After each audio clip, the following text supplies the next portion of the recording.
கர்த்தர் நல்லவர். நாம் உண்மையாக இருப்போம் எல்லா விஷயத்திலும். ஃபஸ்ட்டு 2024 கொடுக்குறதுல உண்மையாக இருங்க. அதுதான் ஃபஸ்ட்டு. நான் எப்போவுமே சொல்லுவேன், எத்தனை வருஷம் ஆனால் சொல்லுவேன். ஏன்னா தேவன் அதை தான் விசுவாசத்துக்கு முதல் அடையாளமாக காட்டியிருக்கிறார். ஆதாம் விசுவாசிக்கவே இல்லையா? நீங்கள் சொல்லுங்கள். ஆதாம் விசுவாசிக்கவே இல்லையா? ஆதாம் பற்றி எழுதுறதுக்கு ஒன்றுமே இல்லையா?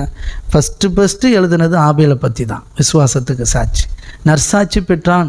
தேவனே அவனுடைய காணிக்கை குறித்து சாட்சி கொடுத்தார். கரெக்டாக? நீங்கள் சாட்சிகளாக இருப்பீர்கள்னு வசனம் சொல்லுது.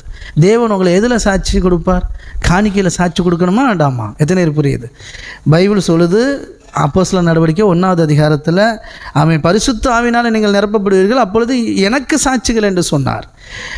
ஆபேல் தேவனுக்கு முதற்பலனானதை கொடுத்தான், உற்சாகத்தோடு கொடுத்தான். கர்த்தர் இன்றைக்கும் அவன் செத்த பிந்தியும் பைபிளை படிக்கிற போதெல்லாம் அவனுடைய காணிக்கை குறித்து சாட்சி கொடுத்து கொண்டே இருக்கிறார்.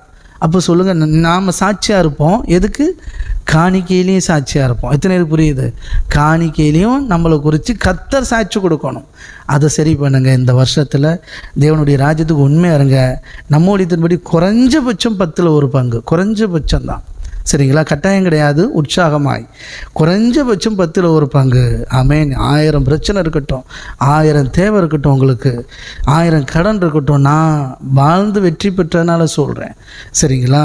ஆமேன். அதனால் அதில் உண்மையாக இருங்க. குறைஞ்சபட்சம், அதிகபட்சம் நீங்கள் எவ்வளோ நாளும் கொடுக்கலாம். அது அப்பாவுக்கும் உங்களுக்கும் இருக்கிற உறவை பொறுத்து, உங்கள் விசுவாசத்தை பொறுத்து கொடுத்துட்டு உங்கள் இருதயம் கலங்கி கஷ்டப்பட்டு ஃபீல் ஆகி அப்படியே இருந்து அடுத்து வருமா வராதான்னு ஒரு நம்பிக்கையே இல்லாமல் இருந்து அது வராமலே போய் டோட்டலாக விலகி போகிறதுக்கு ஆமேன் அழகாக நீங்கள் கொடுத்து பழங்க. ஆண்டவர் உங்களை வளர்த்தெடுப்பார். எத்தனை விசுவாசிக்கிறீங்க? ஃபஸ்ட்டு பண விஷயத்தில் உண்மையாக இருங்க. ஏன்னா பணத்தின் மேலே நீங்கள் வைக்கிற நம்பிக்கை தான் எல்லா தீமைக்கும் வேறாக இருக்கும். சரிங்களா? உங்கள் வாழ்க்கையில் தீமை வருதுன்னா பணத்தின் மேலே நீங்கள் நம்பிக்கை வச்சுட்டிங்கன்னா வந்துடும். வழியை திறந்து கொடுத்துட்டிங்கன்னு அர்த்தம். வா பிசாசைன்னு சொல்ல வேண்டாம். பணத்தை நீங்கள் நம்பி, பணம் தான் எனக்கு, ஐயோ காசு தான் இருந்தால் நல்லாயிருக்கும் அப்படின்ட்டிங்கன்னா முடிஞ்சு போச்சு. புரியுதுங்களா? ஆமேன். கர்த்தர் நல்லவர். காசு இல்லை, கர்த்தர் உங்கள் கூட இருந்தால் எல்லாமே நல்லா தான் நடக்கும். ஆமேன். அதனால் அப்பா நமக்கு தந்திருக்கிற பொறுப்பு. 2வது, அவருடைய வசனத்தின்படி வாழ நடக்க நம்மை ஒப்பு கொடுப்போம். அப்பா சொல்கிறாரு, வேத வசனத்தை கேட்கிறவர்களாய் மட்டுமில்லை, அதன்படி நடக்கிறவர்களாயும் இருங்க அப்படின்றார். நடக்கிறதுக்கான எல்லா சோர்ஸும் அப்பா தரார். பாருங்கள், ஒரு பையனுக்கு நடக்கிறதுக்காக அப்பா நட வேண்டிய அந்த இதெல்லாம் வாங்கி கொடுக்குறார். அவன் வாங்க நான் போக மாட்டேன், ஏறவே மாட்டேன் அப்படின்னா, ஏறி உட்கார்ந்தா போதும், கொஞ்சம் கொஞ்சமாக நடந்து பழகிடலாம். சரியா? அப்படித்தான்.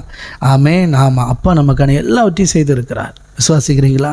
உண்மையாக உத்தமமாக அவருடைய வார்த்தைக்கு கீழ்ப்படிஞ்சு வாழ்வதற்கான எல்லா ஆயத்தத்தையும் அவர் படுத்தியிருக்கிறார். கிருபையாலே தந்திருக்கிறார். அதை பயன்படுத்துவோம். ஆமேன். செயல்படுத்துவோம். தேவனுடைய ராஜ்யத்தை கட்டி எழுப்புவோம். ஆமேன்.